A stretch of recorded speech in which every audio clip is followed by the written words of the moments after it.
ஒரே நாடு ஒரே தேர்தல் மசோதா நாடாளுமன்றத்தில் இன்று தாக்கல் செய்யப்படுவதாக அவையில் அனல் பறக்கும் என எதிர்பார்க்கப்படுகிறது.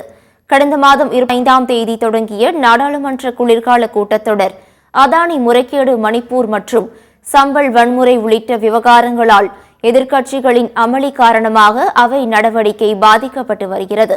குளிர்கால கூட்டத்தொடர் வரும் 20ஆம் தேதியுடன் நிறைவடைய உள்ள நிலையில் ஒரே நாடு ஒரே தேர்தல் மசோதா நாடாளுமன்றத்தில் இன்று தாக்கல் செய்யப்பட உள்ளது.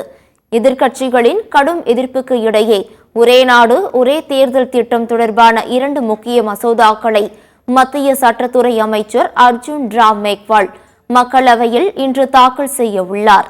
நாடாளுமன்றம் மற்றும் சட்டசபைகளுக்கு ஒரே நேரத்தில் தேர்தல் நடத்த வகை செய்யும் அரசியல் சாசன திருத்த மசோதா மற்றும் இந்த தேர்தலுடன் யூனியன் பிரதேச சட்டசபைகளுக்கும் இணைந்து தேர்தல் நடத்த வகை செய்யும் யூனியன் பிரதேச சட்டங்கள் திருத்த மசோதா ஆகிய 2 மசோதாக்களுக்கும் கடந்த வாரம் மத்திய அமைச்சரவை ஒப்புதல் அளித்தது குறிப்பிடத்தக்கது.